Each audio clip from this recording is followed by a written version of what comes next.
મિત્રો આજે 14 ઓગસ્ટ હોય અને 12 વાગ્યાથી વરસાદ ચાલુ થઈ ગયો છે। બપોરે 12 વાગ્યાથી લોકો ખેડૂતો તમામ લોકો ખુશાલ થઈ ગયા છે। એટલે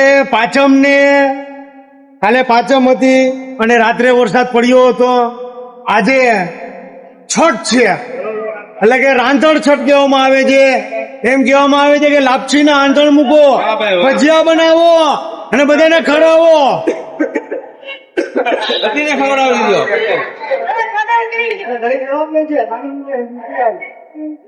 सुबह का भूला शाम को लौटा इसे भूला भूला नहीं कहते।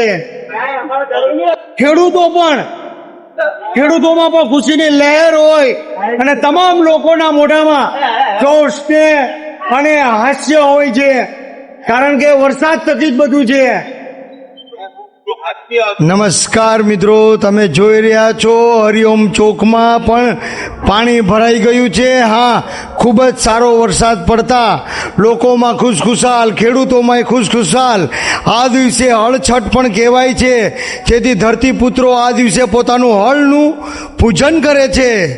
આજે રાંધણ છઠ સાંજે અને આજે રાંધણ છઠ હોય, તમામ પકવાનો પકાવતા હોય અને આ વરસાદ પડતો હોય એટલે એમ કહેવામાં આવે છે કે લાપસીના આંધણ મૂકો। અને તમે જોઈ શકો છો કે ચારે કોર પાણી દેખાઈ રહ્યું છે। નાના નાના ફૂલકાઓ પણ ખુશાલ થઈ ગયા છે અને વરસાદ લાંબા બ્રેક બાદ પડ્યો હોય એટલે તમામ લોકો ખુશાલ હોય। લાંબા બ્રેક બાદ વરસાદ પડ્યો હોય અને તમે જોઈ શકો છો કોડીનાર શહેરમાં પણ, ગીર સોમનાથ જિલ્લાનું કોડીનાર, અને હું તો એમ કહું છું કે આખો સૌરાષ્ટ્રમાં આ વરસાદ પડવો જોઈએ, કારણ કે આખું સૌરાષ્ટ્ર કોરું ધાકડ હોય અને ક્યાંય પણ વરસાદ નહોતો પડ્યો। પણ લાંબા બ્રેક બાદ વરસાદ પડતા ખેડૂતો, વેપારીઓ, તમામ લોકો, જીવજંતુ, તમામ પશુ પક્ષીઓ પણ ખુશાલ થઈ ગયા હોય અને હવે બજારમાં ખરીદી નીકળશે, કારણ કે આવડો મોટો તહેવાર હોય પણ બજાર પણ ખાલી ખમ હતી। આ ચાલુ વરસાદ છે છતાં પણ હવે લોકો હું કહું છું કે 500-500ની નોટો હવે કાઢશે, કારણ કે વરસાદ પડ્યા પછી જ લોકોને એક આશા બંધાય કે હવે વરસાદ પડ્યો છે, હવે કામ ધંધા ખુલશે। તો તમે જોઈ શકો છો હરિઓમ ચોકમાં કે ગોઠણ સુધી પાણી ભરાણા હોય અને ખૂબ જ સારો વરસાદ પડતો હોય તો પાણી તો ભરાવાના જ ચારેકોર। એનું કારણ છે કે વરસાદ ચારેકોર પડતો હોય।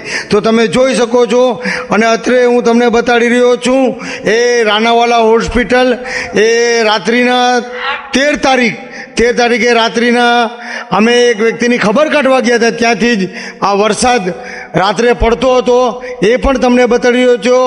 અને રાનાવાડા હોસ્પિટલના પટાંગણમાં ગણપતિ દાદાનું મંદિર હોય, માથે લાઇટ હોય, એ લાઇટના અંજવાળે પણ વરસાદ દેખાઈ રહ્યો હોય। મિત્રો, તો કહેવામાં આવે છે કે બોલ કૃષ્ણ કનૈયા લાલ કી જય, ગણપતિ બાપ્પા મોર્યા।